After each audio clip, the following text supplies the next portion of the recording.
Shalom, nama saya Nicole Geraldine Oematan, saya dari kelas 11 MIA 1. Jadi di video ini saya akan menyampaikan ceramah tentang pengaruh penggunaan teknologi internet atau media sosial terhadap moral anak. Tapi sebelum itu mari kita panjatkan puji syukur kepada Tuhan yang Maha Pengasih dan Penyayang yang telah memberikan rahmat-Nya serta memelihara kita sampai sekarang dalam keadaan sehat baik jasmani maupun rohani. Atas hikmat dan berkat-Nya Ia telah menuntun kita ke jalan yang benar. Saudara-saudari yang berbahagia, di sini saya ingin membahas tentang pengaruh penggunaan teknologi internet atau media sosial terhadap moral anak. Sebagai umat manusia yang beriman, kita wajib memiliki moral, agar kita dapat saling menghargai satu dengan yang lainnya. Dalam definisinya, secara umum, moral adalah suatu hukum tingkah laku yang diterapkan kepada setiap individu untuk dapat bersosialisasi dengan benar, agar terjalin rasa hormat dan menghormati. Nah, ceramah ini tidak bermaksud untuk menggurui, tapi hanya sekedar mengingatkan kita akan tingkah laku dan moral yang harus dijaga dengan kemajuan teknologi yang semakin pesat. Lalu apa sih teknologi itu?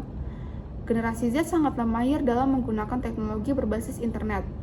Adanya teknologi digital ini membuat kita semua terhubung ke media sosial yang lama-kelamaan menjadi candu bagi para remaja generasi Z maupun generasi milenial.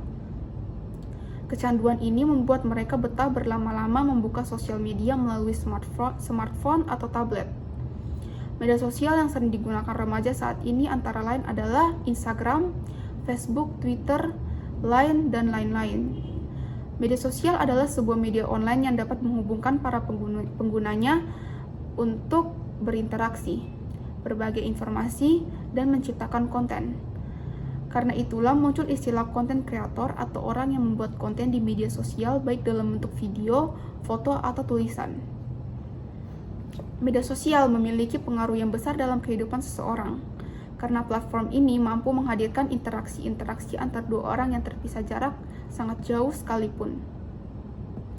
Meskipun disukai dan digunakan oleh hampir semua orang, tetapi media sosial menyimpan sisi gelap. Ada sejumlah dampak negatif dari media sosial yang sulit untuk dihindari, yaitu memicu cyberbullying, mengganggu kegiatan lain, menjadi antisosial, dan juga kejahatan di dunia nyata. Secara tidak langsung, media sosial membuat kaum remaja merasa dituntut untuk mengubah karakter atau penampilannya sesuai dengan standar ideal kebanyakan orang. Sudah banyak orang terkenal yang kerap menjadi korban cyberbullying karena tidak memenuhi standar atau harapan tertentu dari netizen. Hal ini sangat buruk dampaknya terhadap sisi psikologis seseorang, karena bisa menyebabkan masalah kesehatan mental seperti stres, tidak percaya diri, cemas, iri hati, dan lain sebagainya. Pada umumnya, remaja harus belajar dan mengerjakan tugas sekolah atau kuliah. Namun media sosial sering menjadi distraksi yang sangat mengganggu. Banyak siswa yang menjadi malas melakukan berbagai kegiatan lain karena terlalu asik bermain dengan media sosialnya. Terlalu banyak berinteraksi secara virtual dapat membuat kita seakan lupa bagaimana cara berinteraksi dengan orang di dunia nyata. Kalau kita tidak hati-hati, bisa jadi media sosial membuat orang tidak bisa membangun hubungan yang sehat dengan lingkungan sekitar. Cybercrime adalah hal yang semakin sering terjadi belakangan ini. Di media sosial banyak orang yang ditipu karena sang penjahat memakai akun palsu atau bersikap ramah untuk menggali informasi tertentu. Saat ini ada begitu banyak cara baru untuk melakukan kejahatan, sehingga kita perlu waspada dalam menggunakan media sosial. Di sisi lain, terkadang hal yang bersangkutan dengan masalah privasi diumbar di media sosial, sehingga menimbulkan konflik atau pertikaian antara pemilik postingan dan para komentator. Hal ini mengakibatkan dampak yang sangat buruk. Media sosial saat ini tidak diimbangi dengan penggunaan sesuai kebutuhan. Banyak yang memanfaatkan media sosial sarana untuk menyebarkan hoaks. Dampak buruk hal tersebut tidak bisa dipungkiri dan bisa menyudutkan pihak lain yang memang tidak bersalah. Pada hakikatnya, kita harus saling menghargai, tidak saling menyebarkan kebencian melalui media sosial yang belum tentu benar. Sebabnya, ujaran kebencian yang ditebar melalui media sosial akan menyebar luas ke seluruh Indonesia, bahkan mancanegara. Berpijak dalam menggunakan media sosial yang ruang lingkupnya luas, penggunaan harus lebih bijak lagi, apalagi jika tulisan yang diposting di media sosial mengandung unsur kebencian.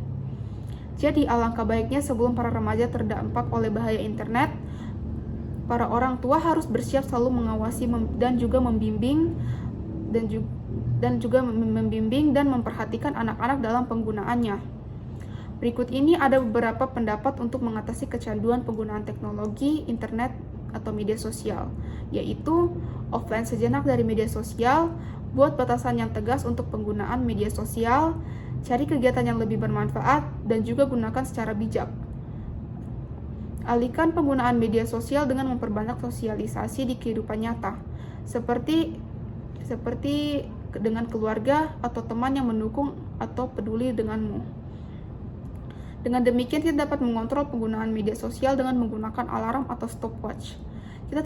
Ketika kita sudah terbiasa membatasi waktu yang digunakan di media sosial, maka dengan mudah kita bisa mengatur diri sendiri untuk tidak ketergantungan terhadap platform tersebut. Semakin sibuk seseorang menghabiskan waktu di kegiatan lainnya seperti berolahraga, kumpul bersama keluarga, maka semakin tak ada waktu untuk terpaku pada media sosial, sehingga kita akan mengurangi intensitas berselancar di media sosial. Sebelum melakukan sesuatu di media sosial, alangkah baiknya dipikirkan terlebih dahulu, karena menggunakan media sosial dengan bijak akan mendatangkan berbagai macam manfaat. Dengan mematikan notifikasi, maka kita akan lebih fokus dalam melakukan sesuatu yang sedang dikerjakan. Dengan demikian, ceramah ini saya buat agar dapat dipahami sehingga sikap moral kita dijaga demi kesejahteraan kita bersama. Atas perhatiannya saya ucapkan terima kasih. Shalom.